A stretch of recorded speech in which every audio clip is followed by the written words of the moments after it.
Hello, hello, hello, everyone. We have Hello.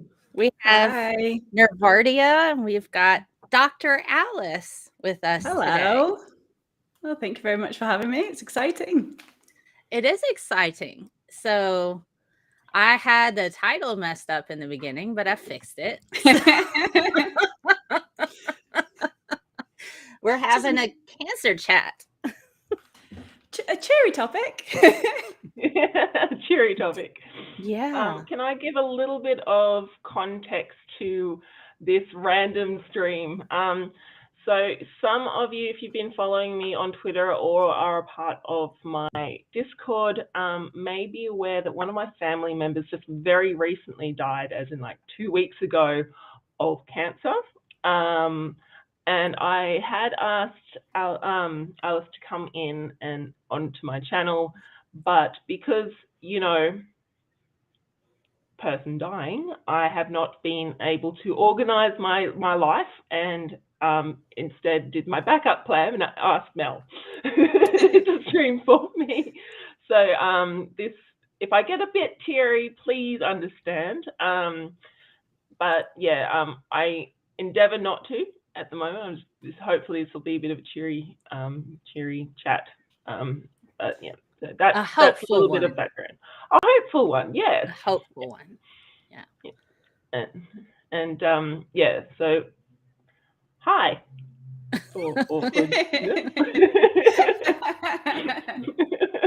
Yes, and I haven't streamed in forever because I've been up to my eyeballs in lots of stuff. So this is pretty exciting to come back rushing in with the lovely Nervardia and Dr. Alice, who is a cancer research scientist. Yeah, so that's my background, is that I trained in cell biology, but specifically looking at how cancer cells work, what happens when cells go wrong, and how that leads to cancer. So very much into the nitty-gritty of how cancer works, not looking so much at how it works in people, but how those really small scale changes can lead to the disease or many diseases that we know of as cancer. That's pretty cool. In grad school, I worked on detection. I developed a miniaturized test where we were looking for exosomes in the blood for those aggressive epithelial strains. So do you get it all into what the contents are of those particular things, particularly with metastasis? So I never did any research into exosomes. It was still very new when I was doing my cancer research study. So since I was doing that, I moved actually into pharmacology. So I do something slightly different now. But as I left the group that was working in cancer, there were people just starting to do exosomes because it's a very exciting area of cancer research. I worked particularly in a degradation pathway, so the ubiquitination system pathway. So this is the idea that you've got proteins on the surface of the cell that are doing lots of different things that allow the cell to communicate with other cells and with each other, and generally respond to changes in their environment. And this degradation pathway will bring in those receptors from the cell surface and break them down and stop that signal from happening and allow the cell to change course and do something different. Are you familiar with the LPA2 receptor? No. Oh, I get to talk about something cool. So, and I did some computational chemistry as well. And my PI she worked on the LPA2 receptor, which are G-coupled protein receptors. And that one is the receptor that's linked to cell survival. So like with aggressive strains of breast cancer, there's a high expression of the LPA2 receptor on the outside of the cancer cells. And that particular receptor signals cell survival, preventing it from going through apoptosis, to where, you know, it's supposed to die, but it doesn't. It persists because of all that. So and this is the issue, right, with cancer, that cancer cells are cells that have failed to do the thing they're supposed to do, which might be they're growing too much, or they're dividing too many times, or they're failing to die when they're supposed to die. Mm-hmm. So it was pretty cool, a lot of that. Oh, sorry, I was just gonna say, because I just go for it. I just wanted to know, because I am a microbiologist, not a cell biologist. What is an exosome? Oh, do you want to say? Or you want me to say? I don't know a great deal about exosomes. They're organelles that are kicked out of the cell, basically, and they have all sorts of interesting things inside them, and we don't know very much yet about what they're for, right? A bit. So they're, you know, anytime it's like cellular vesicles, they're like little bubbles that the cells release, and they're used in cellular communication. And a problem that we see, particularly with these types of exosomes, is that they do carry genetic material. They can carry transfer proteins, stuff like that. So a healthy cell might uptake this cellular vesicle, this little bubble with all of this information in it, and it has been linked to causing that normal cell to become cancerous. So part of my research was trying to detect those teeny tiny little bubbles that these cells release, because, to be quite honest, you could still carry a couple cancer cells around and they'll be like, oh, you're free and clear of all the cancer. But if you're detecting exosomes in their blood, then that means they still have it and it's trying to spread. So the test ended up being more sensitive than the current gold standard. So it was pretty cool to be able to detect that. Yeah. Wow. So exosomes are only produced by cancer cells, is that right? No, normal cells can produce them. Oh, okay. Mm-hmm. It can carry like hormones. That might be one thing. If you're transmitting a hormone from one cell to another, it can be transported in those little cellular vesicles. So it's like little pieces of their cell membrane, you know, like a little pocket, kind of like a liposome. Is that how it metastasizes?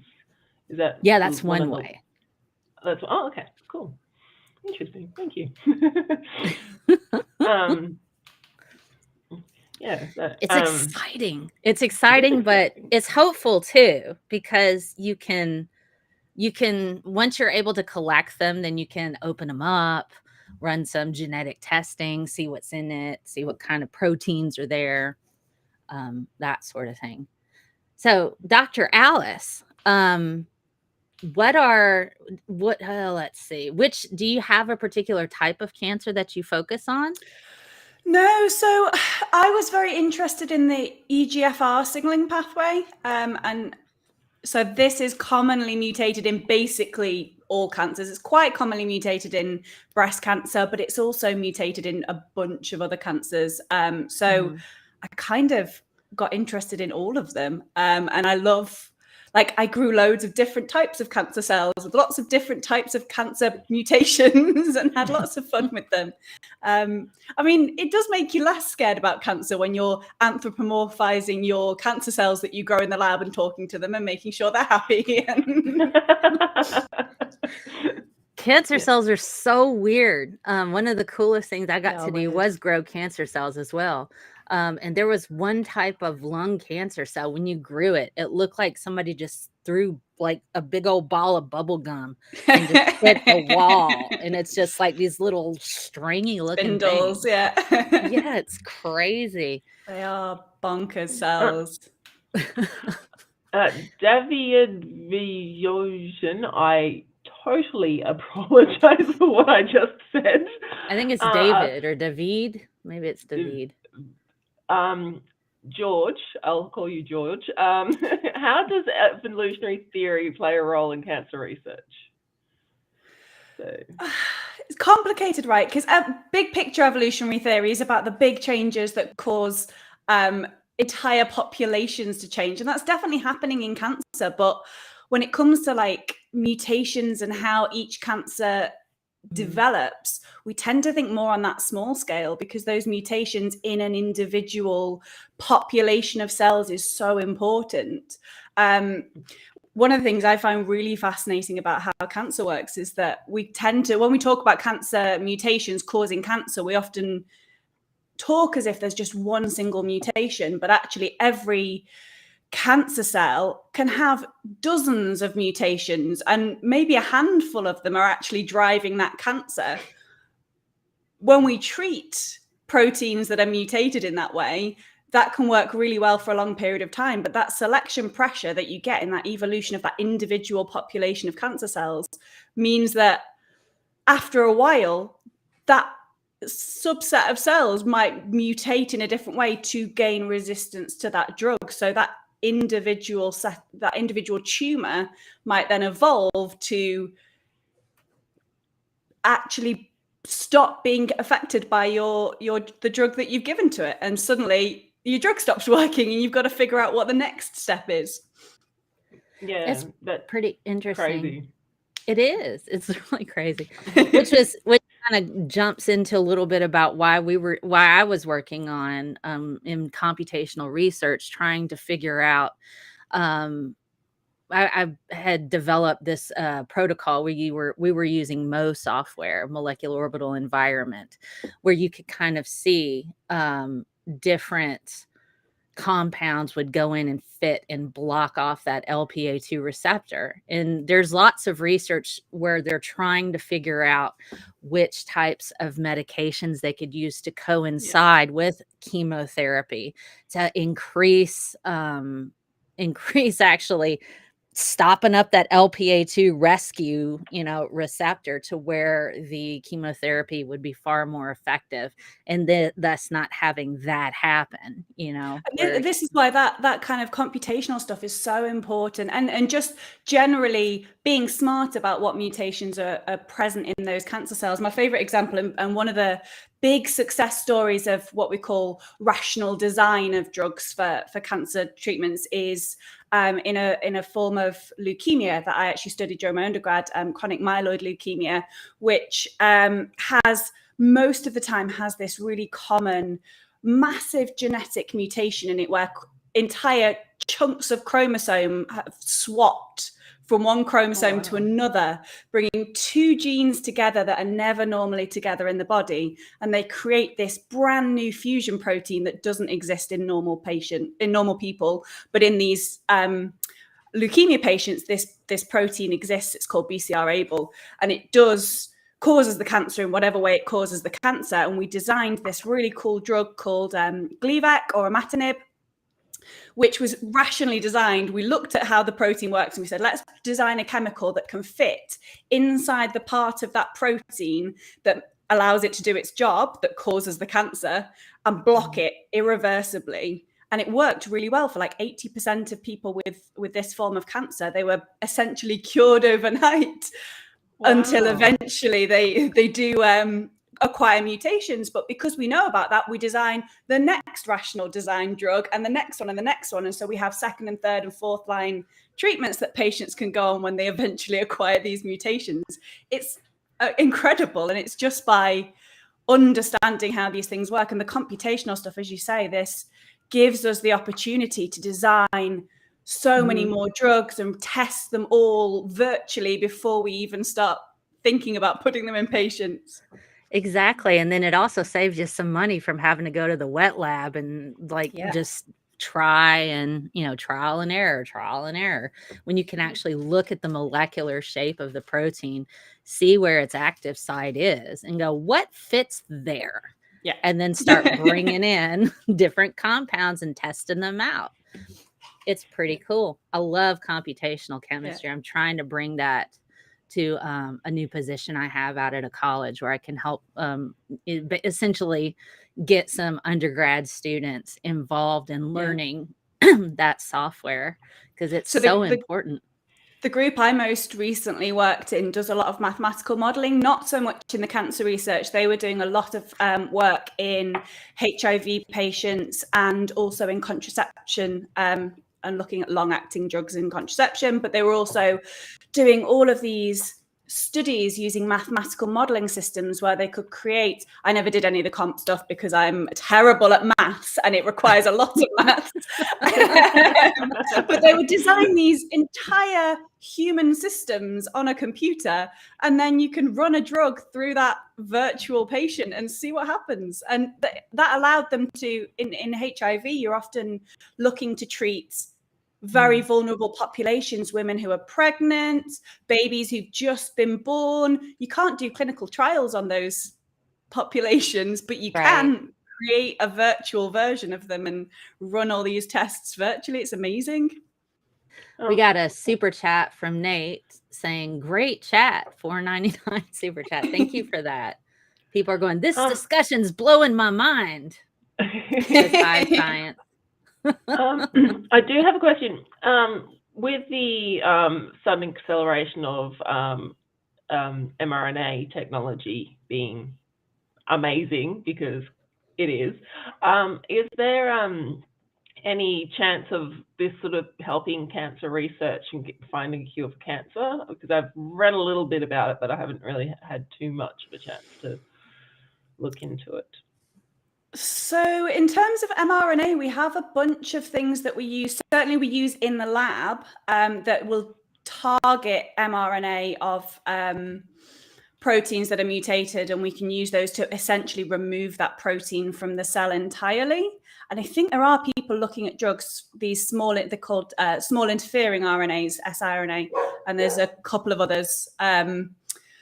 And I think there are studies looking at using these as potential treatment options, because you can just essentially pull an entire protein out of a cell, which sometimes is what we're looking to do, right? If there's lots of different ways in which cancer cells are mutated, and in many cases, what you've got is the hyperactivation of what we call an oncogene. It's something that when its activity is increased, the cell does the thing it shouldn't do. It doesn't die, or it grows out of control, or, you know, all of the different things that cancer cells are able to do.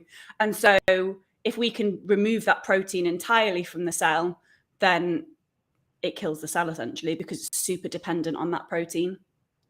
Oh, that's cool. Somebody was asking about, Nate, I think, asked about CRISPR. What kind of are we introducing CRISPR technology at all into various aspects of cancer research? People are very excited about CRISPR. It is starting to become very popular in labs, and it has been used in people too. There was a very famous case where a guy took some embryos and adjusted them. In fact, they were looking at HIV gene as well. They introduced a gene that would make those children who were born less likely to get HIV, basically. Lots of concerns that is very unethical to start tampering with the genes of embryos. But there are then conversations about using this technology to treat patients with cancer. I'm quite skeptical that I don't think it's ever going to get there. It's one of those things that we're very excited about. It's a really useful tool in the lab, and we can use it to study cancer. Absolutely. It's very valuable for that. But in terms of it reaching treatment level for cancer, I think we're a long, long way from that being an option. And I think we're more likely to have better treatments sooner that are easier to introduce. I tend to agree with that. I mean, you also run into the problem, one gene doesn't necessarily do just one thing. Yeah. And when you start swapping stuff around inside a gene, you might knock out something else. I mean, well, I'm not a geneticist. I did do some evolutionary biology research with like mapping the genome of the ladybug, but that's not like, hey, this is what this is. You know, we were just literally trying to here's how the ladybug's genes. It's not the same. But I do know also that the compounds that are used for CRISPR in a large amount can be harmful to humans. So there's not like an easy thing. You know what I mean? Yeah. It's just there's no quick and easy fix for that. That's it. And I think we're a long way from things like that being valuable as a treatment just yet. But maybe someday. But I think in the meantime, there's going to be better, easier, quicker treatments that we're gonna reach more quickly. I think so too. The messenger RNA stuff is just, I think that's going to be the go-to, because you can make those really quickly. Yeah. We've had the tech since the 80s, you know, since 1980s something or other. But we have the ability to make that sort of thing go really easily, pretty rapidly. Yeah. And we can test it. So one of the things that I did ask you in DMs ages ago, but one of the things that happened with my family member was when they were diagnosed, they had to do emergency surgery on another part of their body, and they accidentally disturbed the cancer, which caused it to grow uncontrollably. So from diagnosis to death was 1 day less than 6 weeks, which was, you know, fast. Rough, yeah. Yeah, very rough too. But I did ask, do you know why when cancer gets disturbed, it can go absolutely crazy like that? Or So this is cancer in patients, which is not my area of expertise. Sorry. But there are obviously very interesting things about how cancer cells respond when you do things to them, and we do lots of studies in that. Some of the examples I can think of off the top of my head, less so related to the case in your family member's case, but we have these cool assays with skin cancer cells, melanocytes, and we do what we call a scratch assay.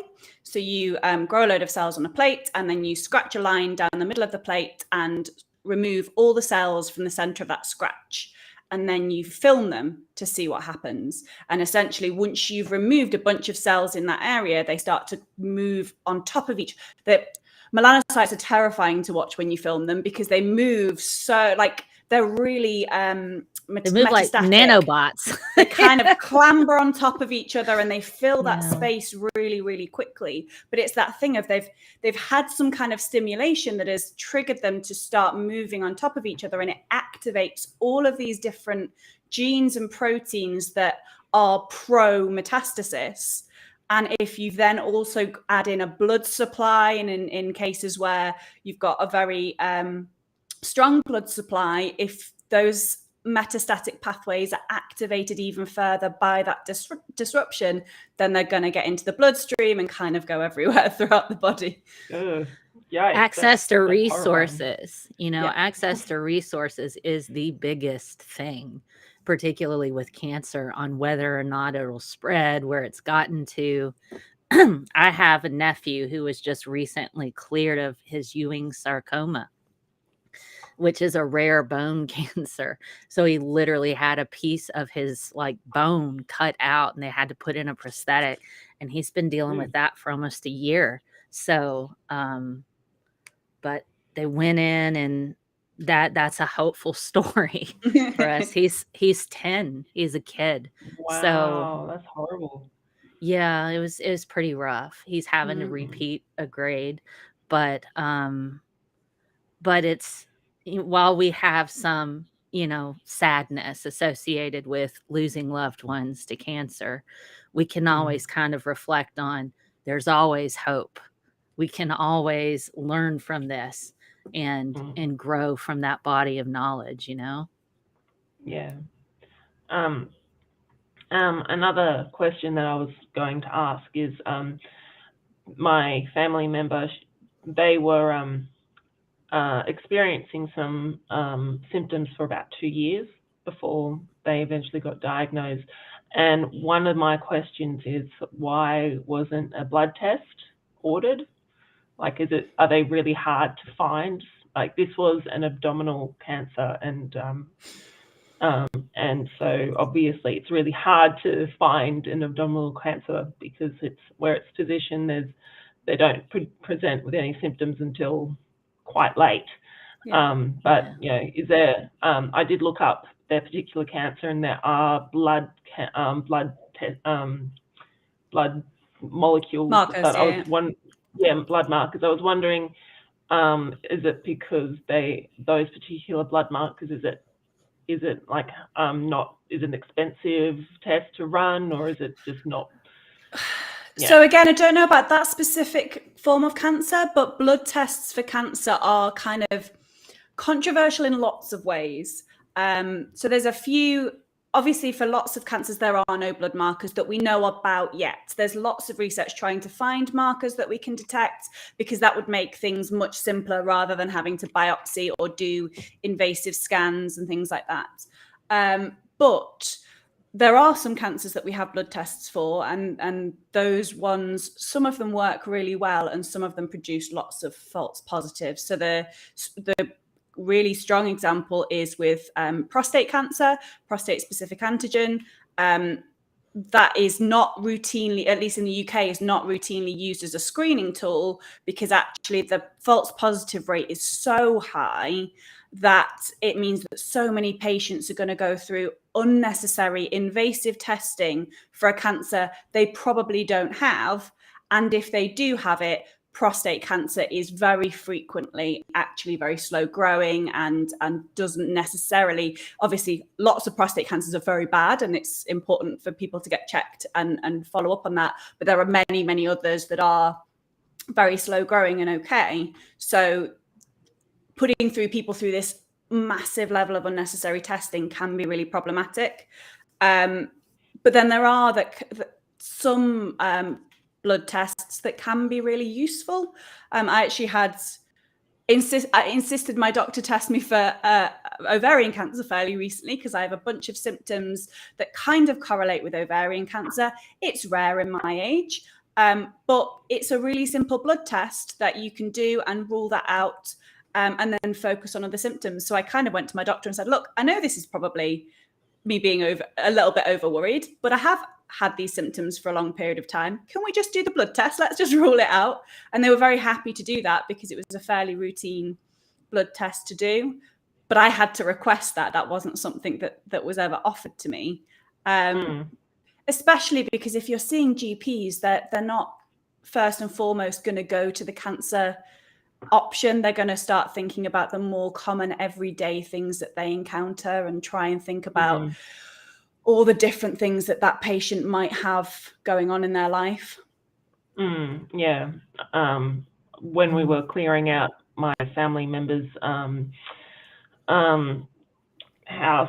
we found lots of medication that you can get over the counter that would have absolve their symptoms.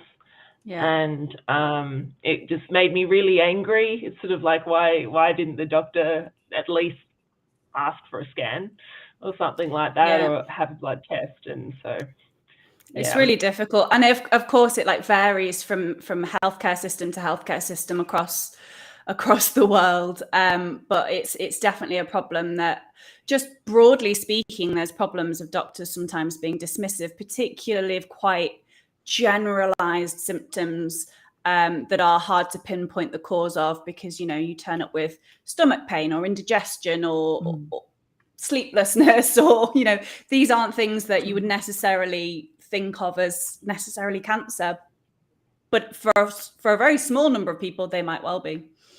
See, it's like with my nephew.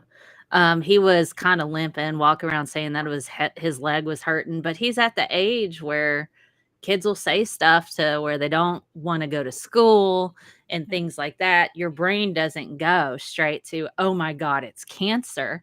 So when my brother was getting on to my nephew about, come on, you got to go to school, get up and everything, when they found out it was cancer, he just emotionally racked himself, because and I'm like, you just don't automatically go there with that. So I mean, it's it's weird. I think doctors also kind of fall into that a little bit. They don't automatically assume something's cancer. My sister has an autoimmune disease, and they haven't been able to figure out which one until after she got COVID a fourth time. So it's like, I mean, Wow. she had pancreatitis from freaking COVID, and then they went through and started looking more at her nervous system and more at her heart. And it's like Jeez. she's got an autoimmune disease that's kind of like MS, but it's not. But that was what an initial diagnosis was. And now she's got a heart issue. So it's just, your brain doesn't automatically go to, oh, it's cancer, you know? No. No. Yeah, my family member was given antibiotics and the symptom relieving just over 2 years. By the time when we were cleaning out their house, there was just all of the symptom relieving medication, and there was anger, a lot of anger tinged with quite a lot of sadness with that, because it was one of those things. Could have caught it earlier. Yeah, probably could have, but at the same time, their oncologist said it could have just started in January. So it's hard to know. It's really hard to know. This particular cancer is known to be a particularly bad cancer as well. So in a way, it was lucky that it took them 6 weeks rather than 2 years of just being on chemotherapy and having a horrible life. So in a way, it was good but bad, but so I have a funny story that's not cancer related, but y'all might laugh at it. So I went to the doctor because I was just having explosive, uncomfortable, nasty stuff when I went to the bathroom. Just on set, and I'm like, what in the heck is going on? And this was in the middle of the pandemic where it was like staying at home. I'm like, is it COVID? I don't know what it is. And I end up going to the doctor, and they give me like this huge course of antibiotics that just goes through and just knocks out everything in your GI tract. And I still had it. I had it for like 3 months. And I'm like, what is this? Come to find out, I had started taking melatonin in the evening. Melatonin causes explosive diarrhea. Lovely. So you were sleeping better, but you were not. But all day, man. I'm like, what did I do to deserve this? So I mean, but it was freaking melatonin, and my doctors are like, what is going on? I'm like, I don't know. And they're like, my stomach, you can audibly hear my stomach making these noises, gurgling away. It was so embarrassing.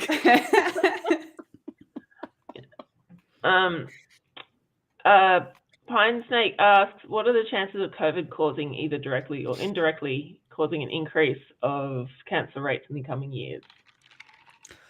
I think we have absolutely no idea, right? Like, there's still so much research to be done. I think it's possible. It seems like it affects so many different organs in the body and does some serious damage that I think it's entirely possible that stress that it puts on those cells just increases the risk of them mutating and developing. And this is the thing, right? The vast majority of cancers, actually, we talk a lot about hereditary cancers, but actually a good chunk of them are lifestyle. It's the things that we subject our bodies to. It's the alcohol, the cigarettes, the sun damage, and sometimes viruses. Yeah, and sometimes viruses. So I don't think there's any evidence that the virus itself, I think we would have that by now. If the virus itself was causing cancers, I think we would have data on that already. But indirectly, the damage to organs that it does seems to be completely widespread, like nerve damage and heart damage and all sorts of issues that I wouldn't be surprised if there's an increased risk of cancer associated with it. But we don't know yet. We don't have that data yet. I mean, the receptor that it uses to enter into cells is on just about every cell in your body, the ACE2 receptor. And if it continues to evolve, which viruses do, it might evolve into I don't know, dealing with that oncogene. You never know. I mean, how can a virus cause cancer? Says Brainius Balky. Oh, HPV, man. Yeah. All you need is to be able to turn off that tumor suppressor gene in any one of your cells. And HPV is an example of its ability to go in, rewire normal cells to become cancerous. And then over time, you end up with cervical cancer. It causes all kinds of cancers in your downstairs. You know what I mean? Yeah. And so, yeah, there's different ways that viruses can trigger cancer. Some it will just increase your risk of developing cancer on your own because of the stress it puts your body under. But there are a couple of viruses that are directly linked to causing cancer.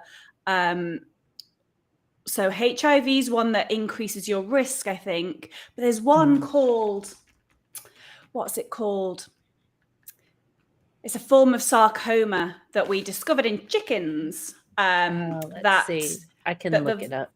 That the virus actively causes cancer, which is interesting. I don't know exactly how it works, so if you're looking it up, you might have the answer there. Do you have? There's not many of those viruses though, so don't. Right, chicken sarcoma to human cancers. A lesson in molecular. What is this? A lesson in molecular therapeutics. So apparently, let's see. American pathologist Peyton Roos, that cell-free extract. That's it. Rouse sarcoma. Yep, that one. I'll put a link here in the chat if anybody wants to check that out. There's the NIH article. Yes, and how HIV can actually, you can get, which sarcoma is it? Kaposi sarcoma. That's the one, yeah. That's the one. And what happens essentially is because HIV attacks your T cells, your killer T cells, those are the ones that are responsible for taking out cancer cells. We all have cancer at some point in time, guys, but your immune system takes out those cells, or they undergo that cellular death, that apoptosis. But when you're immunocompromised from HIV infection, you can develop various types of cancers you wouldn't normally have because your immune system isn't taking those cells out. So that's interesting. Gilmore de Trima says, have they seen long COVID effects in the immune system? What could this do for folks getting cancer down the road? You kind of answered that one, but yeah. Yeah. So do you have a particular favorite cancer cell? I know that sounds really weird. Well, in the lab, so I don't necessarily have a favorite in the lab. I have one that I hate in the lab. I bloody hate HeLa cells because they are so sticky. So HeLa cells are really interesting. HeLa cells are cells that they are the first cancer cells that we were able to grow in the lab. In fact, I think they were the first cells of any kind that we were able to grow in the lab. They were stolen from a woman who had cervical cancer, and there's a very dark story around how her cells were stolen and how badly she was treated by the academics who stole them, and how her family were treated. Henrietta Lacks, and you can read all about Henrietta Lacks. There's lots of books about her now, which is great. But they are very, very mutated, very, very aggressive cervical cancer cells that, because of that, they grow really well in the lab, and they grow so well in the lab that they're now, versions of them are in every cell biology lab in the world. Everybody uses them. They're all horribly, hideously mutated. But I hate them because they're really, really sticky, and it's really hard to get them off the plate, and it really hurts my shoulder to grow them.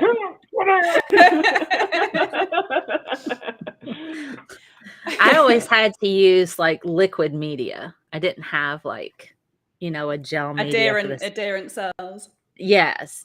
So with oh god, I'm trying to remember all the lines of cells we had. They were all different types of epithelial cancers, and we would run our tests essentially, based on there's usually like one really good antibody, CD44 or something, I forget, that would attach to just about any epithelial exosome. So we always had the liquid media, and if you weren't careful, you'd just suck your cells up when you were trying to change it.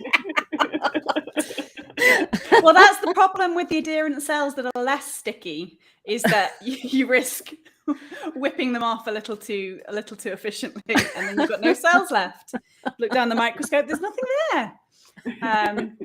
The last, I've forgotten the name of the last cells that I used to work with, which is annoying because I worked with them a lot. But I worked with some beautiful cells that just looked so pretty down the microscope. They always grew nice and neatly and made lovely connections with each other. So that they would probably be my favorite. They behaved very well, but that's in the lab, of course. Yeah. Oh, okay. In the lab.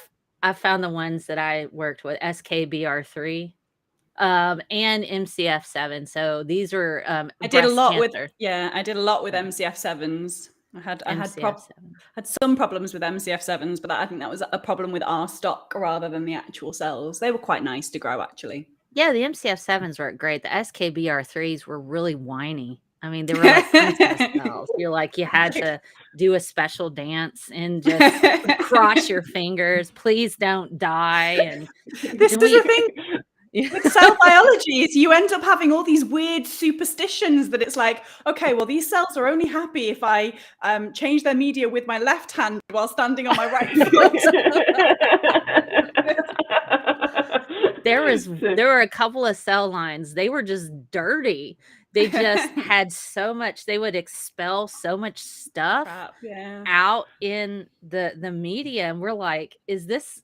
We thought it was contaminated for a long time. We're like, what is this? And it was just expressing garbage all the time. And I'm going, man, what is this? So they kind of have their own personalities. They definitely do have their own personalities, yes.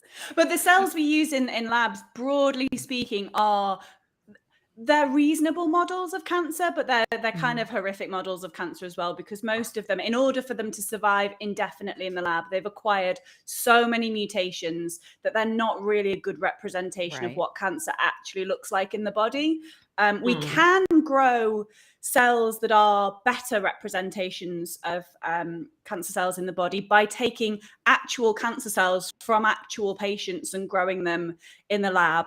These we call them primary cells. They are very difficult to look after, and you can only use them a few cycles before they start to die on their own. But they're very, very expensive because you're obviously taking them from actual donors. But they're more representative of what cancer actually looks like in the body. But for quick and dirty tests of just checking how a pathway works or whether this drug works in principle, the horribly mutated cancer cells are still reasonably useful. Have you ever tried to grow normal human cells in a lab? It's like, I think I want to shave my head to They keep are from pulling very out my hard, hair. yeah. I'm like, we had to get cholera toxin. Yes. Oh, we had some of those. We had some of those that needed, they're near normal cells. They're virtually normal. They need cholera toxin to stay alive. That's not normal. It was like, when I was like in grad school, I'm sitting here and I'm going, we have cholera. What is this? Oh, we need it for our normal human cells. What? What? This kills people. What do we do with it? Fine Snake makes a really relatable comment. These ladies talking about cells as if they're houseplants. I can't even get a houseplant to grow. I'm looking around at all of my dying plants. Well, to be fair, I can keep cells alive. The houseplants die. They definitely do die. They're a little harder. Yeah. Oh my gosh. If plants were bound to the Geneva Convention, I'd be a war criminal right now. Oh my goodness. Do you ever encounter people who want to engage with you trying to push like some kind of pseudoscience as actual science to you? I don't necessarily get them voluntarily doing that to me, but I do seek it out. So I have been to lots of talks from people who are suggesting various different pseudosciences and have engaged with lots of different people who are promoting these ideas, or even people who are believers in these ideas. There was one example of a young man who lived in Liverpool, in my hometown in the UK, who he was a local musician. He was very young. He'd had a form of cancer when he was, I think, in his early 20s or late teens.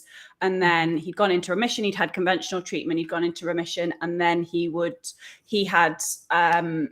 cancer had come back. And he was then promoting in our local media a treatment called Gerson therapy, which is the idea that you take juices, organic vegetable juices, every hour on the hour for like 12 hours a day.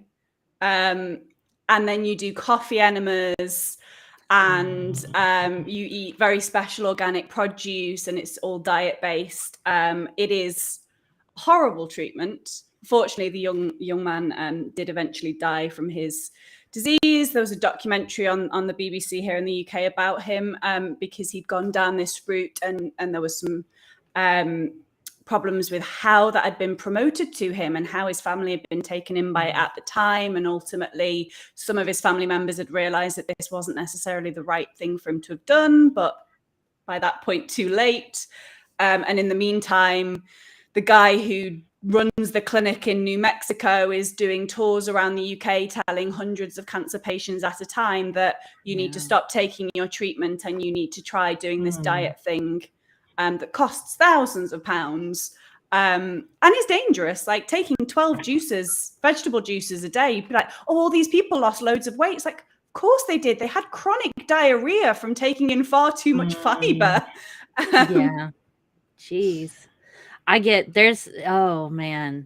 so mad. And when I see like we're a special health cancer center here, and you come over here and here's our research that we've done on people who have managed to go into remission with their cancer. Well, if you look at what they're doing, they still have these patients taking their chemotherapy, but they're also getting money off of them, giving them a nice a bed. And they're like, okay, well, we're going to give you this really great meal. You get 3 meals. We take you on walks and give you fresh air. So all they're really doing is giving them like a resort experience. And the ones that survive and decide to continue to take their chemotherapy, they claim that as one of their wins. Yeah. And then the ones that are like stage 4 cancer that die, they sit there and go, well, technically they had stage 4 cancer and they were probably going to die anyway. That's why they died. And I'm like going, yeah. This is the thing, having gone to see many of these people talk about their cancer treatments, the thing that I see over and over again is this kind of individualism, this idea that you can beat cancer for yourself, and they are claiming to give people their control back and empowering them to take X treatment, or you just need to change your diet or cut sugar out or whatever it is that they're claiming will treat the cancer. But that means when it fails, oh, well, it's all your fault. You didn't do it right. There was something you did wrong. And it's not our fault. It's something you did wrong. It's a real problem particularly in that world of pseudoscience. Yeah. As my family member was, basically in a morphine coma by this time. My uncle came over, and he is very much in that sort of pseudoscience thing, and basically I grit my teeth and smile. Anyway, he told me about this wonderful treatment, and it's wonderful, and it'll cure everything. And here I am going, your sibling is about to die of cancer. If this works, why aren't you giving this to your sibling? Why am I sitting here watching this family member die? Why are you? Why? I got very, very angry. I just smiled and nodded, but I definitely got very, very angry about that, because it's just like, if this is true, then you could save everyone a hell of a lot of agony. And it's the question I get most as somebody who engages with the topic of cancer pseudoscience quite a lot, is people coming to me and saying, look, my family member's got cancer, they're very unwell, and they've decided that they don't want to have treatment, and they're going to go down this route, or they're doing Reiki, or they're doing, whatever other pseudoscience that they think will work. And the person at this stage is like, I don't know how to talk to them, because if I tell them that it doesn't work, they're going to push me away. But I can't support them doing something that isn't going to work in any way if they're then refusing to take conventional treatment. And it's so hard, because by that stage, usually my answer is, by that stage, it's kind of too late. Because once somebody's diagnosed with cancer and deciding not to have conventional treatment, I don't think there's a lot of convincing you can do of them. And it's really hard for families to know how to handle that. As you say, you smile and nod and just have to hope that you can get a little bit of conventional stuff through. Yeah. Sorry about that. It's all right. Humans have like a trachea that goes to their lungs as well as their stomach. So sometimes when you breathe while swallowing, because intelligent design. Oh my gosh. I was about to say, yeah. I saw a really funny comic. It was going around. It was like, look, God creates like all of these animals and these humans, but you gave these apes anxiety. I'm like, I have crippling anxiety. It's like I have to take drugs to where I don't have panic attacks all the time. I'm like, if this was designed, I have lots of words for God. So, none of them are nice. So I'm like, why did you give me this anxiety? Yeah. Let's put the trachea right there where you have to breathe and you can eat and drink and choke. It's just terrible. It's absolutely terrible. So what is probably the most mind-blowing fact you've learned about cancer? Like one of those things where you're just like, oh my goodness, what? Like, I'm sure you've got 5 million of them, but what's one of your favorite facts about science, about cancer? So I think, I don't know, I'd call it my favorite fact or the most mind-blowing, but I think it's the one that people don't realize, is that it's not one disease, right? We think of it as this single thing, this single big bad that we can treat with some single magical cure. And I think that's one of the most dangerous beliefs we can have as well, that actually it's hundreds of diseases. It's different in every, I mean, even you've got 37.2 trillion cells in the human body, many of them very different, doing different things, having different functions, different roles. You can get cancer in lots of different versions, lots of different types of cell, and that they will all look differently. But even within that one cell type, there's lots of different versions of cancer within that one organ or that one tissue. And they can all behave slightly differently, respond differently to different treatments, grow differently, behave differently. And it's actually hundreds of diseases that we need to understand, rather than one simple disease that we can fix with one simple cure. Wouldn't that be great? But no patient is ever the standard patient, is it? Yeah, well, and exactly, yeah. Once you put all these hundreds of different types of cancer in millions of different types of human being, it's also going to behave differently because our bodies are weird and confusing and do weird and different things. Man. We kind of touched a bit on medical racism with the HeLa cells. Is different phenotypes of humans you were talking about.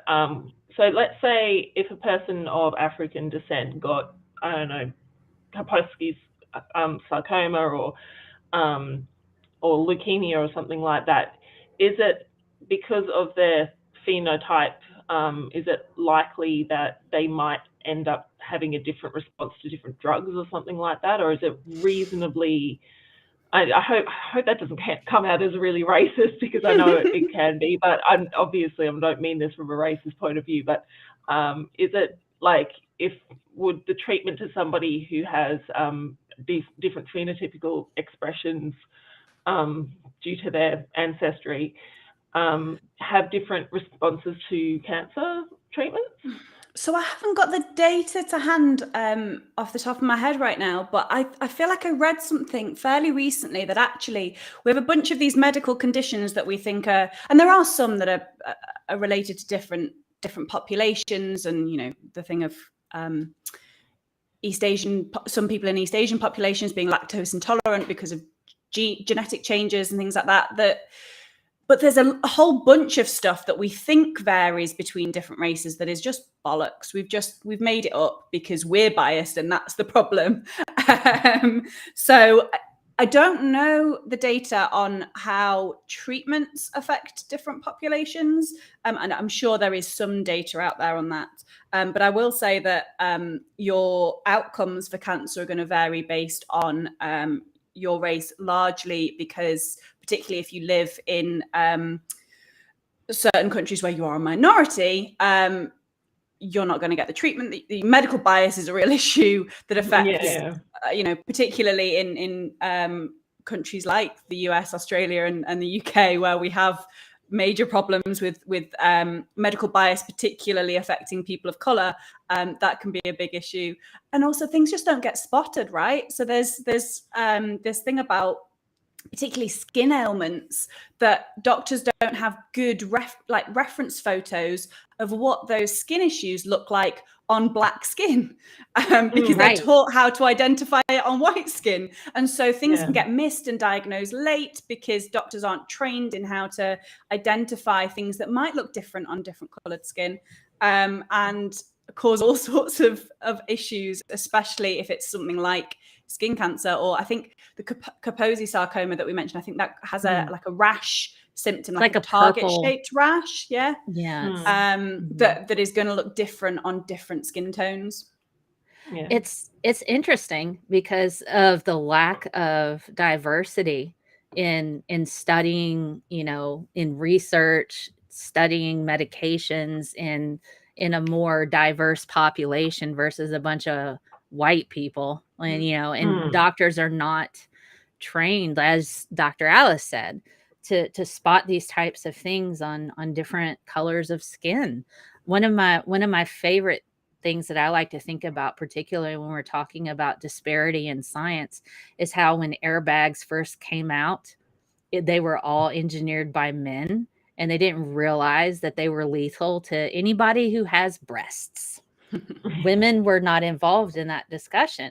Yep. And oftentimes we see, particularly in cancer treatments, since we don't have a lot of research surrounding people of color, brown people, black people, and how things show up in these individuals, they're often not diagnosed. I'd pulled up a quick set of numbers. I found a paper. There's there's quite a few papers. Just pick Yeah, something. But we really know about this bias. We've studied this bias a lot. We know it exists, but we haven't figured out quite how to fix it just yet, right? exactly. So it's, Well, I mean, we know some of the ways to fix it, right? Having better representation in all areas within the medical system would be a start. It's Would be a pretty start. crazy. There was a study that was done of Harvard medical students. They were asked if Black people feel pain the same as white people, and they said no, because they're thin, their skin is thicker. That Yeah, was that I really, find truly remarkable, that even today that people think that Black people don't feel pain in the same way as white people. It is just utterly remarkable that anybody could believe that for a second. Yeah, and that actually comes into, strangely, animals as well. There is a fairly wrong opinion that snakes don't feel pain because they are endothermic. I can't remember. I always forget which one's which. But because they don't produce their own heat, which is also wrong, some species do actually produce their own heat. They don't feel pain, which makes zero sense. Because the pain receptors have nothing to do with the heat generation. Yeah, but yeah, like, and like, I own snakes, and there's a lot of bias against snakes and reptiles. I know it's a little bit off topic, but you know, it's when people are biased against something, or people aren't very knowledgeable, or they tend to downplay a lot of the things. Like, you know, often people say snakes are disgusting when clearly they're not. But also the same thing comes into racism in medicine as well. Like, as soon as you dehumanize someone or something, or start saying it's you know, othering it, or you start to tend to ignore their actual pain and their capabilities of love and respect, and yeah, and that strangely goes into problem, it's a real problem both in humans and in animals as well. I actually had a question. The family member. I'm sorry, I keep coming back to my family member, but this is my biggest. But my family member, they had a cat who I am currently looking after now, and the cat actually kept smelling my family member. I didn't have any chance to ask more details because I thought I had an extra 2 years with them, but the cat actually kept coming up and sniffing my family member. And I mentioned that to you in a DM, Alice, but you mentioned something about trying to make a sniff test. Basically, yeah. So like, we're trying to generate electronic noses, because this is a thing, and some animals can smell changes in the body that happen when you have cancer or other kinds of illnesses.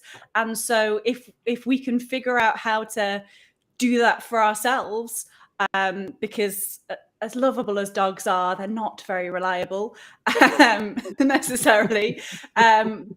Some dogs are able to smell when their owner has a physiological change that ultimately ends up being shown to be cancer. And so, yeah, there are scientists trying to develop electronic noses so that we can run samples through and they can detect the odor changes. I found a pretty cool article for it. It's a magazine article. It's not really like a academic journal, from the Scientist. News opinion: dogs are teaching machines to sniff out cancer.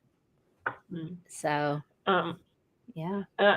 I also remember hearing about that 15-year-old boy who was able to make a pancreatic cancer test by basically licking a piece of paper. Did you hear about that kid?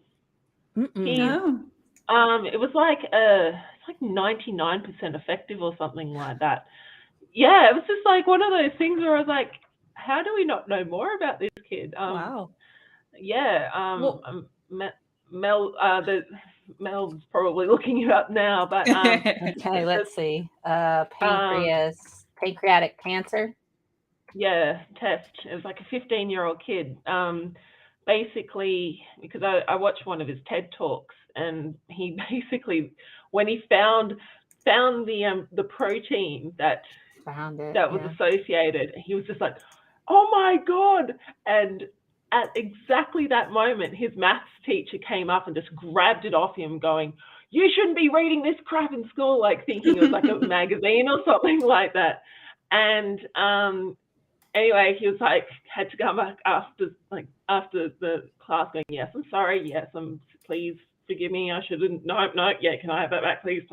Anyway, he got a massive lecture from his maths teacher, and he's just like, I just found because one of his family members died of pancreatic cancer, because as we all know, pancreatic cancer is one of those ones that basically you have it and 3 weeks later you're not.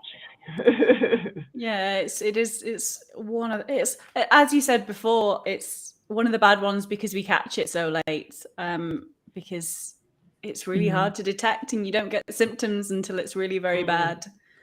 Yeah, abdominal cancers are probably the worst you can get because they are asymptomatic for so long. Yeah.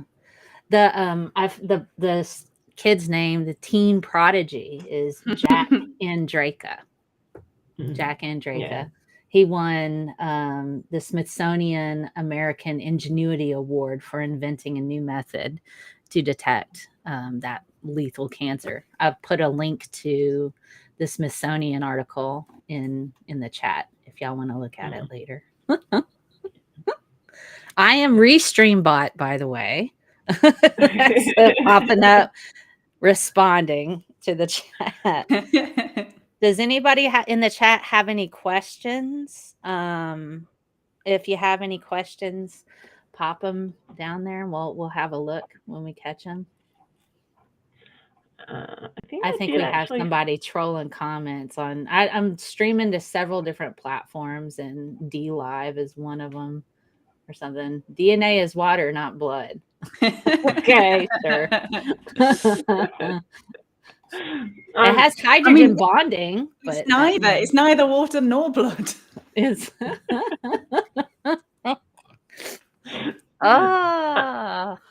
fun times. Fun times. So, is there anything else that you want to have we didn't cover anything that you wanted to go, I want to tell everyone about this? I bet there is, right? I bet it's just full head. So I think the big I like to talk about when it comes to cancer really are that it's really fucking complicated.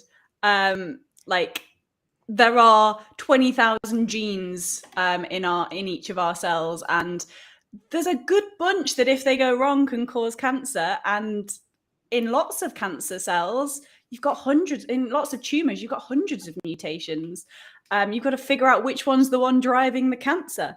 So that's kind of my big thing about cancer, is it's not as simple as people think, because we've got this idea that it is this simple disease and therefore there will be a simple answer. I think I'm a big believer in, if we can train, it affects so many of us, right, in our lifetime.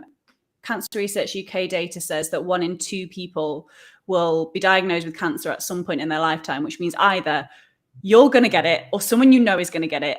It is going to touch your life in some way. So it's good to learn about it sooner rather than later, and to understand about it as a disease, so that when it inevitably affects your life, you're kind of armed with the knowledge and information that is useful to you about how treatments work and different treatments that are available, and why the pseudoscience stuff isn't going to work.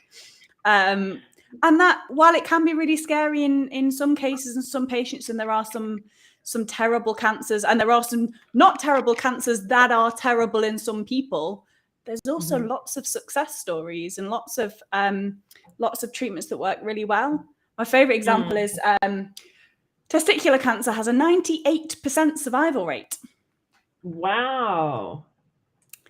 Because it predominantly presents in young men, and in younger men, you have fewer mutations, or younger people with testicles, I should say, have acquired fewer mutations throughout their lifetime, so it doesn't metastasize quite as quickly. And there's a really easy answer to testicular cancer.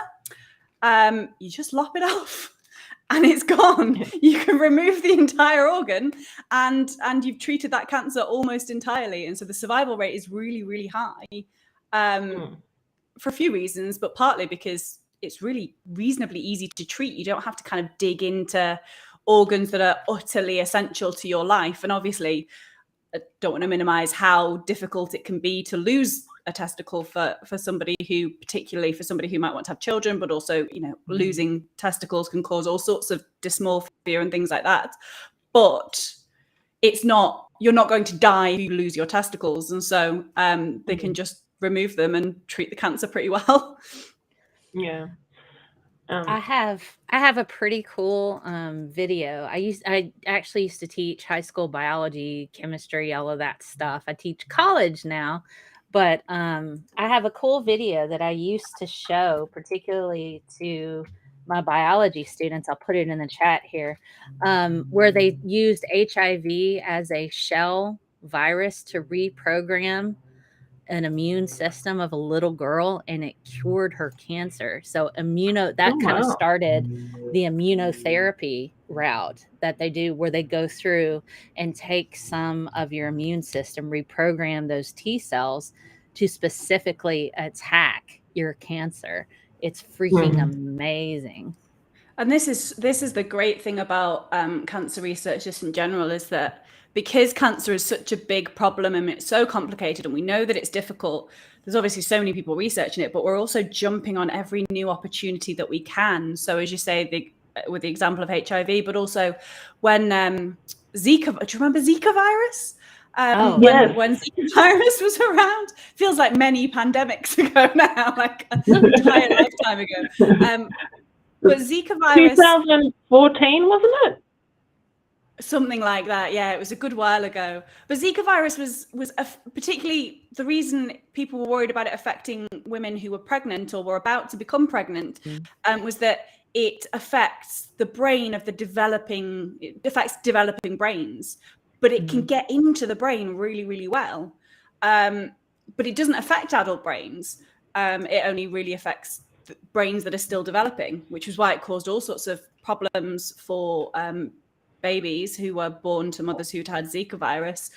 But the scientists looked at it and went, well, this is really cool, because here's a virus that gets into the brain really well. We find it really hard to get drugs into the brain and affects certain nerve cells within the brain. And we've got a bunch of brain cancers that are really hard to treat.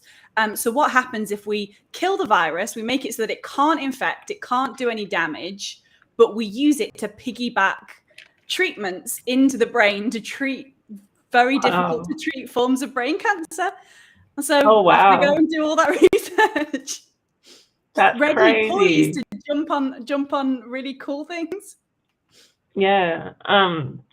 One of my favorite things is that they were looking at bee venom as well to work on cancer. Like, there's so many different, like multi-pronged cancer research and cancer cure research, because it's such an insanely complicated set of diseases that we do need, like, the nanobots and the immunotherapy and all of those sorts of things. And we're just learning so much. And I think I was listening to Skeptics with a K, and I think you were saying that, there's a lot of controversy of, female cancers get so much funding compared to male-centered cancers. And, it's not fair, and rah, like the men's rights activists. And I think you were saying, you do realize that scientists talk to each other, and like advances in learning about how breast cancer works kind of can translate into how prostate cancer works.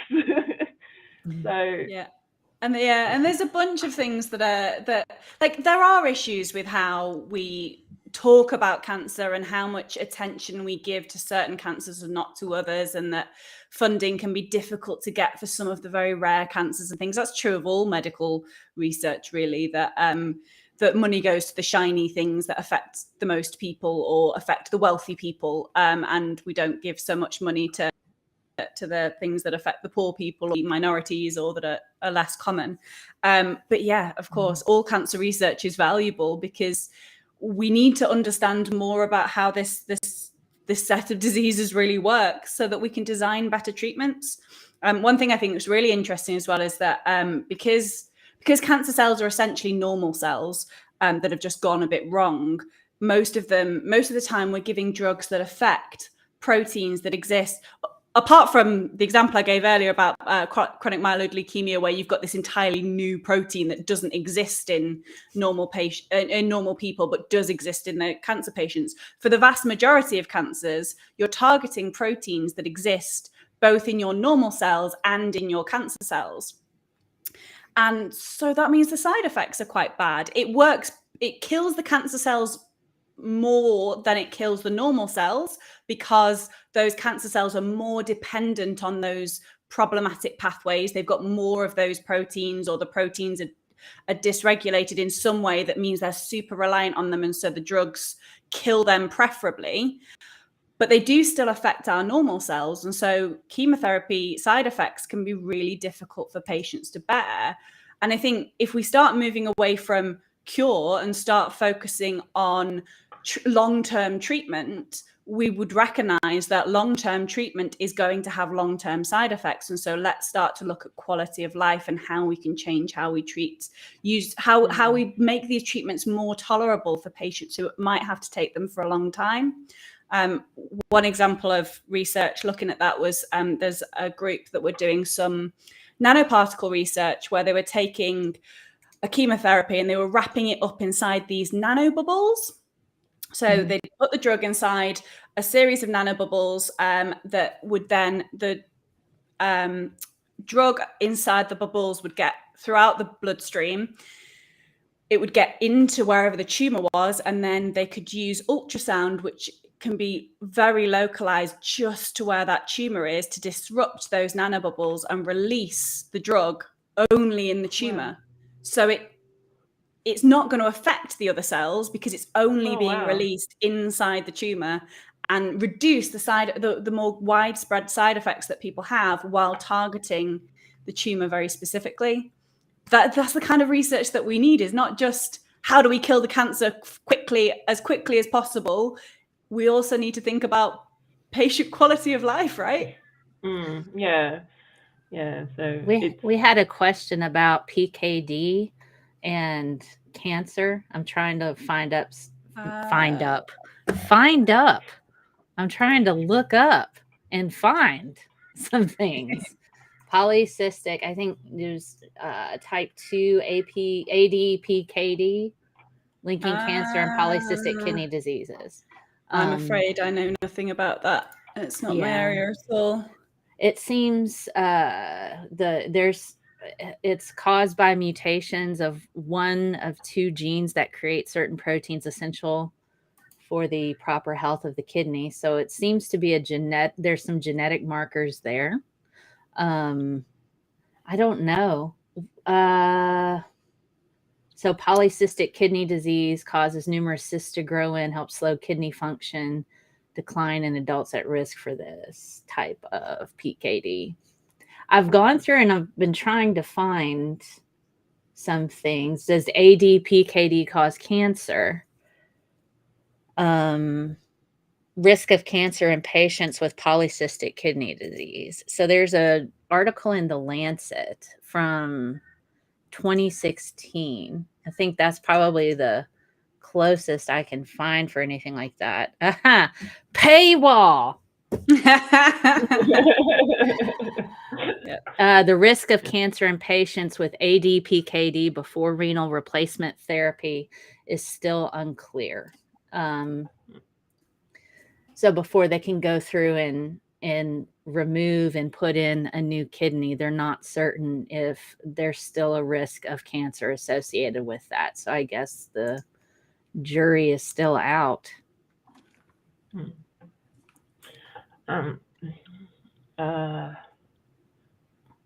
Somebody asked, have you kept up with all the recent news about how the pandemic was mishandled by the CDC? I'm not going to totally blame the CDC for the pandemic, particularly since Trump dismantled our pandemic response unit a couple of months before it happened, and he knew it was coming. So that's what I'm going to say about that. I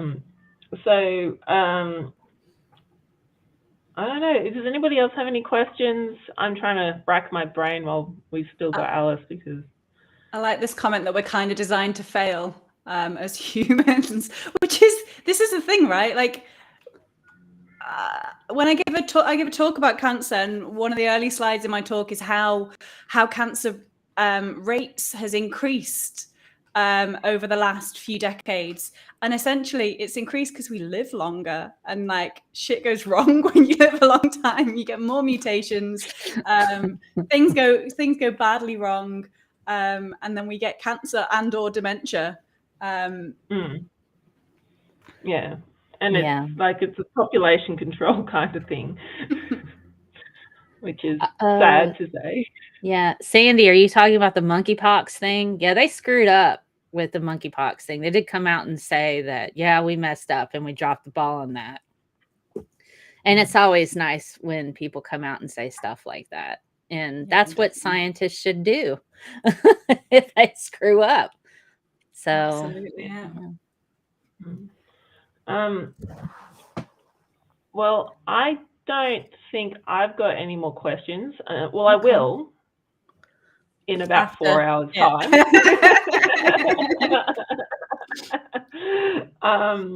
But yeah, it's just it's been a really fascinating. So someone's just thrown in a question that's quite interesting. Should people, especially those in a position of power, be held criminally liable for random and harmful medical suggestions, such as Trump's injecting bleach? Yes, I really believe that. Yes, Maya, the increased cancer rates in the elderly are associated with the decline in their immune system.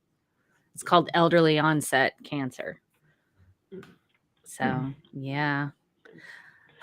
Yeah, I don't know that I want to live forever unless I'm like Wolverine and, you know, I have plenty of telomerase to go through and make certain that my ends don't shorten. Well, so here, this is a question I get a lot when I give my cancer tours. So when I give my cancer talk, so what if we manage to cure cancer and cancer's gone, are we going to live forever? It's like, no, then you'll get Alzheimer's, dementia, Parkinson's disease. Like, we need to research the neurodegenerative diseases as well, because those are a big one. Yeah. Ugh. I feel like I'm on the declining end. Like let me just skate right down this hill. As you get older, everything hurts. It's like I wake up and I go, wow, I can't bend a certain direction without feeling lots of pain. Oh my God. Don't even get me started on Elon Musk, man. He's a low rent Edison. There's nothing brilliant about that man other than he manages to find brilliant scientists and give them money. That's what he does. Okay, I do actually have a question. If you had one cancer that you could just click your fingers and blink out of existence, which one would it be? Or one group? Or I know one cancer is not accurate, but I think pancreatic would be up there just because it is so difficult to detect and so difficult to treat. I think the survival rates are really low on that one, and it's not common, but it's not uncommon. The ones that we're really struggling with, right? Because they're the ones that are killing the most people and giving them horrible deaths as well as you've just experienced. You've had quite a really difficult version of cancer to live with, right? Yeah. Brainius thinks anal cancer is the worst. I know It's very little about anal cancer. it's treatable, and funny enough, it's often caused by HPV. So you And- can get vaccinated and not get butt cancer, guys. Come on. You can get vaccinated. Somebody else has said breast cancer, which I think that's the other strategy, right? You go for the stuff that has really poor survival rates, or you go for the thing that affects the largest number of people, and obviously breast. There's the big four: colon, breast, lung. I forget the other one. The is it stomach cancer? Yeah, there's four really common ones, and one of those ones would be another reasonable shout. They're probably more treatable. Breast cancer we actually treat remarkably well because it affects a lot of people, and so we research it a lot. And so we know lots about how treatments work, and we have good treat options for a lot of people. Obviously, it's not always successful, but our success rates are better in breast cancer than many other forms of cancer. But it does affect an awful lot of people. One of the things that really fascinated me when I found out about it is that heart cancer is almost non-existent. Oh, interesting. Yeah, I can't remember why they figured it out. I think it had something to do with the muscle type because it's smooth. Is it a smooth muscle? Yeah. No, a cardiac muscle. It's its own type, right? You've got smooth, skeletal, and cardiac. Yeah. And I think it had something to do with that. Is that heart cancer is like vanishingly rare, and they have no. I think that's the only thing they can think of is the muscle type or something. Like it's almost unheard of, and I think that's really, really interesting. Is that that's just like if you got heart cancer, you're like they're like, can we study you? You're extremely unlucky if you get heart cancer. Yeah, that's what you don't want is when you've got a medical issue that they want to study. That's when you know that you've got something something that they're not sure what to do about. The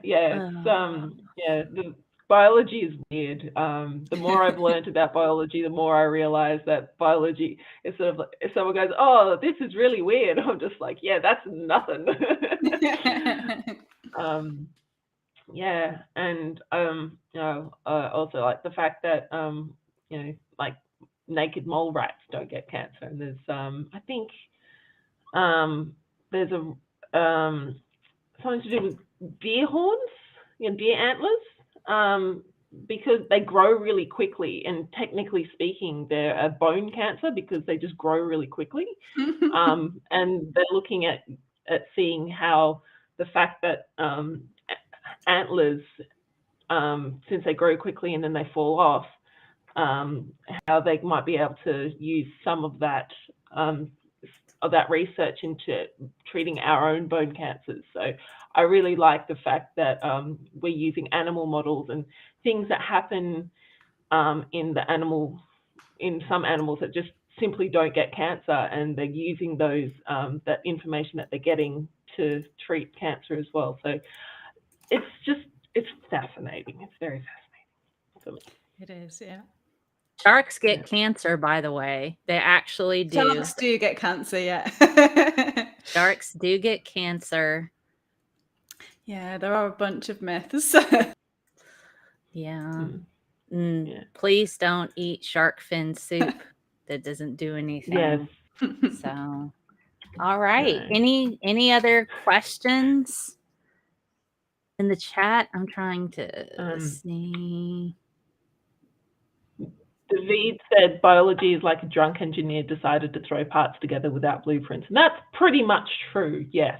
It absolutely is. It's very much oh shit, something's gone wrong. Let's fix it with this thing that doesn't quite fix it, but it just does the job for now. And then suddenly you've ended up with a whole random organ that seems completely backwards. It's weird. Biology is a pretty weird thing. I don't know. I went through, and when I was taking A&P and all this stuff, I was like, God, anatomy and physiology, sitting there looking at everything and everything that could possibly go wrong and does. And you're like, this is far from perfect. Oh my God. And it's one of the things that really annoys me when people say, "Oh, biology is the easiest of the science." And I was like, I did a microbiology major and a chemistry major. Guess which one was the harder one? Yeah, the other two follow rules. Like, yeah, biology doesn't always follow the rule. Understand? That's true. But if you start getting on quantum level, you start getting to quantum particles. They don't follow rules either. Yeah, that's true. That's true. And then you got quantum confinement for like gold nanoparticles and how that works, and being able to make carbon conduct electricity, but on the, thin single atom layer height. It's just, science is so cool though. Yeah, definitely. All righty. I'm trying to see if there's any other questions. This Amiga Nut says, does anyone think the U.S. could spend a little more on education to make more scientists? I think everyone, and the reason why I say this is we went through a pandemic. Just this is news for anyone out there that I'm not sure you've heard of this disease called COVID-19. Anyway, so one of the things that really makes me go, this is why we need to have more science funding, is that in 1 year we went from a completely novel disease to a vaccine in 1 year. It's utterly incredible, isn't it? Just amazing when we put our minds to it, what we can achieve. Yeah, and the money to it. The money, but because I remember I was listening to Skeptics with a K, and I keep talking about Skeptics with a K. Alice is a host for Skeptics with a K, and so this is. I can see a reference to Marsh in the comments right now. There's some listeners who've joined us. But I remember I was listening to Skeptics with a K, and you were mentioning that the reason why the COVID vaccine came out in less than a year is because between phases of vaccines, like vaccine trials, can take 8 months to a year just to get to the second phase. But with COVID-19, we went from needing to wait 8 months to a year to, can you kind of like overlap the two? Like, can you start the second phase yesterday, please, kind of thing? And this is the thing, is we didn't cut any corners. We just did things more efficiently, with more people involved, with more money involved, and it made all the difference. And all the labs communicating with each other and working as a team. And once that genome was sequenced, once they got the COVID-19 genome sequenced and figured out, its mode of entry, and they're like, we know what to do now. We're going to just use that little bit of code, that messenger RNA, to get cells to express that particular receptor that the virus has, and that elicits the immune response. It's pretty cool. I love it. Yeah, and it blows my, because if obviously, financially speaking, you can't put this much money to every single scientific research, but if we had that much into something like cancer research,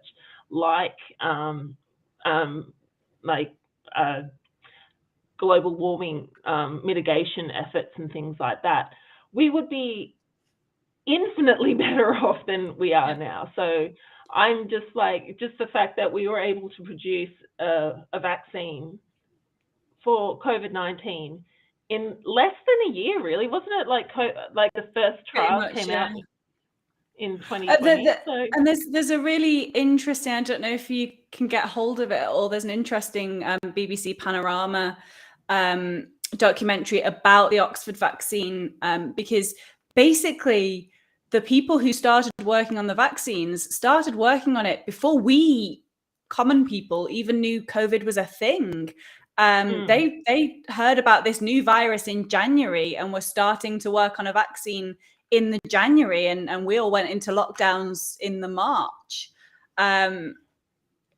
Just remarkable that there's obviously a load of scientists that are ahead of the curve on this stuff, because you have to be if you want to prevent or mitigate pandemics like this one, and we are going to have more, and this isn't going to be the last one.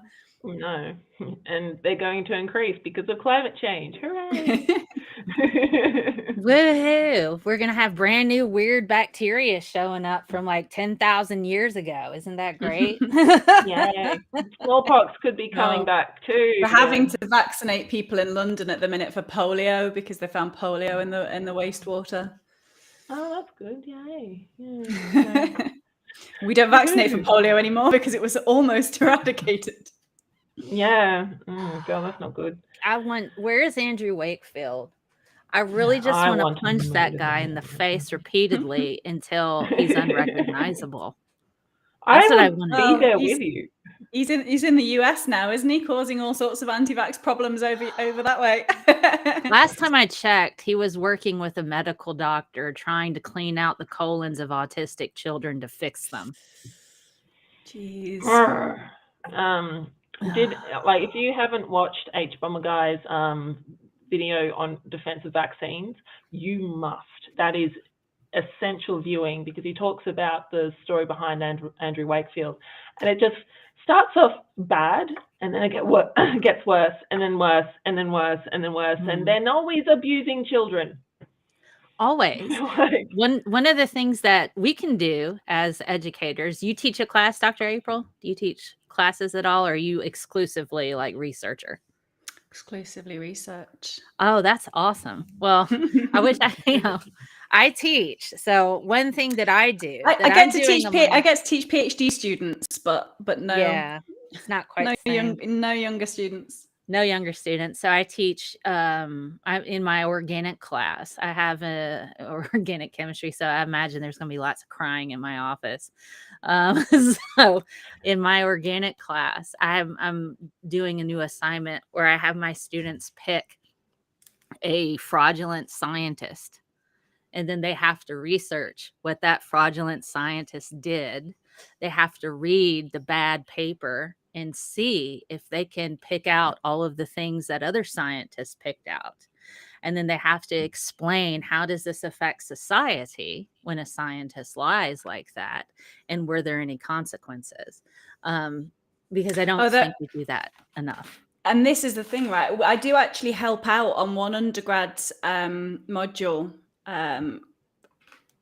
where they're basically teaching the undergrads how to read papers. So they do a little journal club. They have to read a paper. We give them a paper.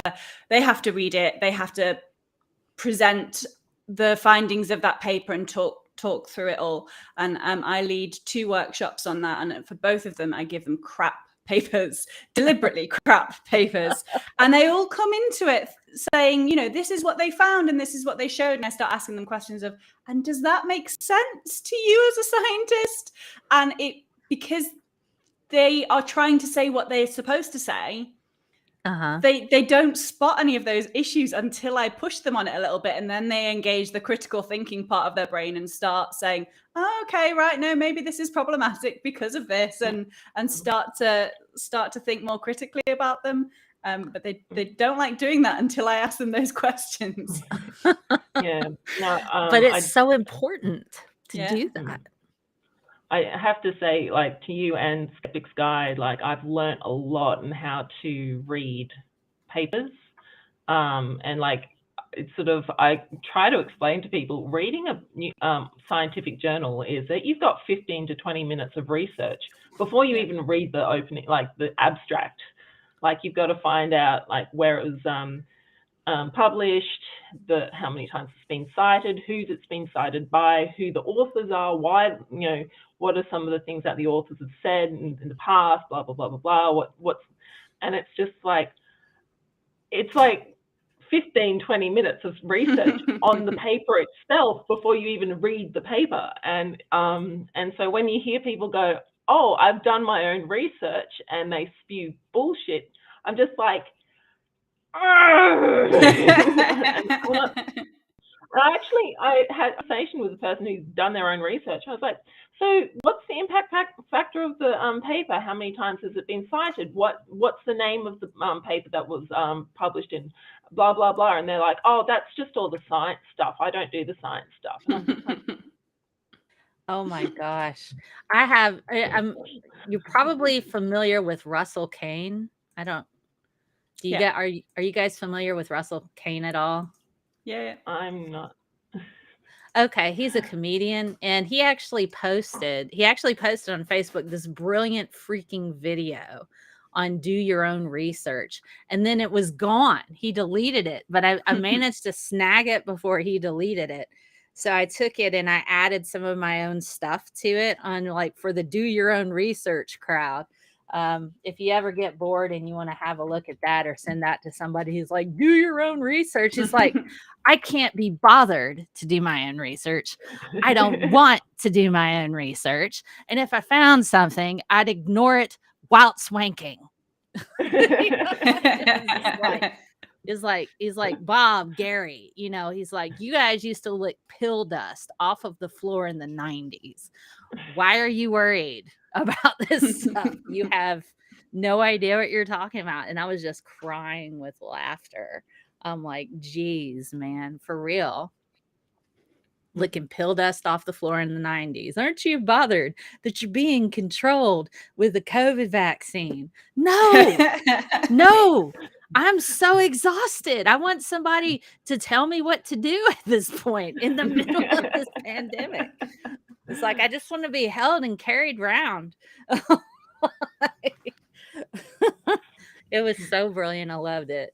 So it's funny, like pill dust off the floors in the 90s. Yeah, if you were at a rave, it goes, put that shot in me. Let's go have a bat. Drop some bats and pangolins at a rave. So great. I can't stand it when people say do your own research. I found it interesting when I once went to, I don't know why I subject myself to this stuff. I once went to a flat Earth convention. Oh God. Which was every bit as bad as you think it would be. There was a guy who talked for like 4 hours. They kept having to tell him to sit down for a bit and he could do the rest of his talk later, and he kept coming back for like 40 minutes at a time. Just keep talking. But I talked to loads of people in the audience to try and understand like why they believed what they believed and how they got to that. And basically, as far as I could tell, everybody in that community do their own research, comes from YouTube. They're watching YouTube experiments. They're watching people doing things on YouTube videos, and then talking about how NASA can manipulate their videos and manipulate their photographs and things. It's like, you're watching a YouTube video. This could all be manipulated and edited and altered in some way. But that's the reliable source, and NASA are unreliable. It's remarkable. I can't, man. I just can't. I don't know how you made it through that conference. It was really interesting, because what we really identified was that people don't believe in flat Earth because they're anti-science or because of the science of it. They're conspiracy theorists. It is absolutely a conspiracy theory. And a bunch of them believe a bunch of other conspiracy theories as well. It's nothing to do with the science of it. It's remarkable. Yeah. Someone asked me once, like, oh, do you think flat Earth is dangerous? And I went, absolutely. And they're like, oh, it's really not that dangerous. I was like, no, it's just as dangerous as anti-vaxxers or COVID denial. Yes, anti-vaxxers and COVID denial leads to people's death. But if you can convince someone that we don't even know the shape of the planet, you can also convince them that we don't know what a virus is. Yeah. So, I actually put flat Earth as dangerous as some of the other more deadly, as you can say,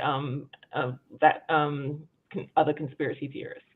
We absolutely are in the age of the conspiracy theory that just they have become completely mainstream, and I'm sure people in the audience will know of at least somebody that they're vaguely connected to, someone they went to school with, or someone who they were friends with once or acquaintances with, who spouts a load of conspiracy theory stuff. It's become so much more popular just in the last few years, and it really is affecting everything. Like, seen how it affects COVID, that people don't want to get the vaccine because they believe the conspiracy theories.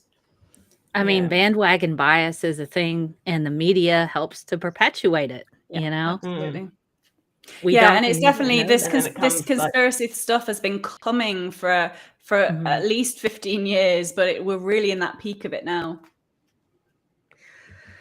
It's really frustrating, and it's almost like I want to go. I think Jon Stewart had there was a fantastic video of Jon Stewart where he was invited to CNN, Tucker Carlson, who is a garbage human being on Fox News now, used to be on CNN. And Jon Stewart was sitting there going, what are you guys doing? You're having, you get this, you're doing this show, and you're doing a disservice to the US by putting people together as if they're on equal ground, and they're not. So it's almost like, if you're going to get like a climate change denialist and a climate change scientist, if you want to put it on equal ground, get you 99 scientists that are climate change and they're going, humans cause it, and then the one random person with the YouTube video, that's equal ground. Then at that point you got 99 people going, this guy's just... But if you get a chance to look at that video, some people are saying that was Tucker Carlson's villain origin story, because Jon Stewart ripped him apart on his own show. I sometimes say, I mean, let's say you have, let's say you have something wrong with you, and you go to a doctor and they say you've got cancer, and you were like, I'm on a second opinion, and then you go to another doctor and they say you've got cancer, and then you go, oh, another opinion, then you go to an oncologist, and then you go to blah blah blah, you go to 98 doctors, and they all say you have cancer, and then you go to a acupuncturist who goes, no, your chakras aren't aligned properly. Are you going to trust the acupuncturist who hasn't had any medical training versus 99 doctors? No, you're not. Then why are you denying climate change? Oh my gosh. I think I found the video. I'll put it in the chat. And if you guys want to watch it, it's great. And the media does do a disservice. It was MSNBC, not CNN. Thank you for that. But here you go. It was on Crossfire. Tucker used to be on that channel. Anyway, watch that. Well, we're coming up almost on 2 hours. Good gravy. Wow. I think we get excited about talking. Midnight almost with you, Alice. So thank you very much. Thank you very much for coming. Where can we find you? Thank you very much for having me. You can find me in lots of places. I am on Twitter and Instagram as Alice Emma Louise. I am deputy editor now for the Skeptic magazine, so you can go to skeptic.org.uk to read lots of things that I've written. I am on Skeptics with a K. Every 2 weeks we put out a show. I'm also this year, if I can do the big plug, I'm co-organising QED conference in Manchester in the UK. So I'm now part of that organising team. So QED, for those who don't know, is like a massive conference, a full weekend conference for science, critical thinking, all of these sorts of topics. We do have someone coming to talk about cancer, but we also have lots of other speakers. It's £80 for students, £120 for anybody else, and it's a brilliant weekend in Manchester. 31st, last weekend in October, basically. It's Halloween weekend. I'm very, very excited about it, as you can tell. If people are interested and can come to QED, you can go to qedcon.org to find details about that. Somebody has also reminded me in the chat to make sure that I plug QED. Doing my job for me. Thank you very much. QED, And awesome. for- I'll have for to those come of by us and see who- that sometime. At least get out there. We do have a bunch of people coming from different and for parts of the those- world. It's exciting. Yeah, I was about to say, for those of us who don't actually exist, because, you know, Australia doesn't exist. No. So how, like, and I want to be a part or watch QED. Is there a way for me to do that, or? We don't have any capabilities to live stream anything, unfortunately, because the Wi-Fi at the hotel bar is not, the hotel that we run it at is just not quite powerful enough for us to stream it. But everything that we I say everything, a good chunk of what goes on at the weekend gets filmed, the talks and things, and at some point those will get edited and they will probably get uploaded to YouTube. Not all of them, some of them, but we generally film some stuff, and some stuff will be available on YouTube, but it'll be a year down the line rather than immediately afterwards. So you will have to wait a little bit longer if you can't make it to QED. You will miss out, unfortunately, on the social element of it, because it is a very social conference. Well, hopefully I can get out there. I haven't been out there in a while. I did say that next time, if I ever end up in Manchester and I end up going out there, I'm going to crash a Professor Brian Cox physics lecture. And Manchester U, they tweeted me back and they said, please don't do that. We love Professor Brian as well. And I'm like, if I go to jail, guys, it will be because I crashed a Professor Brian talk. So y'all gonna have to bail me out. Fair enough. I would probably be in the jail cell with you, Mel. Oh goodness. Well, it's been awesome having you on the channel, Dr. April. Thanks so much for having me. Please come back anytime that you want, anytime you want to talk about whatever. We're pretty easygoing, and we hadn't had our episode like this, Nervardi, in a long time. I know. I've been busy.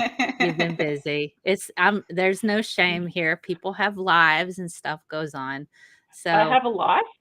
You do, and you got some snakes, and you got a kitty. Yeah, I do have a kitty now. You do. It's all right. It's actually, I will go and grab said kitty. She's not going to be happy, but I'll go grab her. Okay.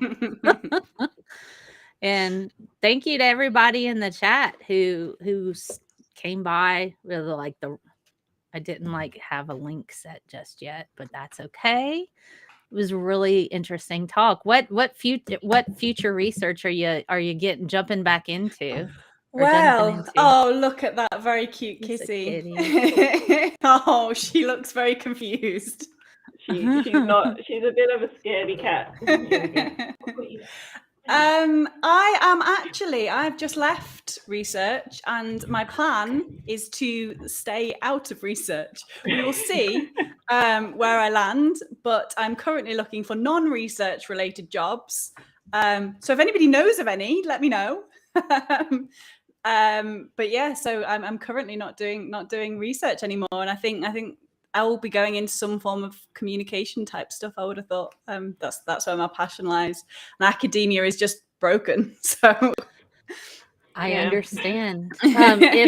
And just as an aside, I'm the college that I'm at now. I've just started this position out there. If you ever want to give a remote talk and talk to students, a lot of my students come from marginalized areas and stuff. You would be a wonderful resource for them to pick your brain if ever you're interested in that. Oh no, that'd be super cool. Okay, awesome. Okay, I'm so excited. Thank you again, Dr. April. Nervardia, sending you many hugs. Marrow, hang in there. Yeah, and will. Thank you guys in the chat for being with us. Thank you very much. Thank you. Bye. Bye.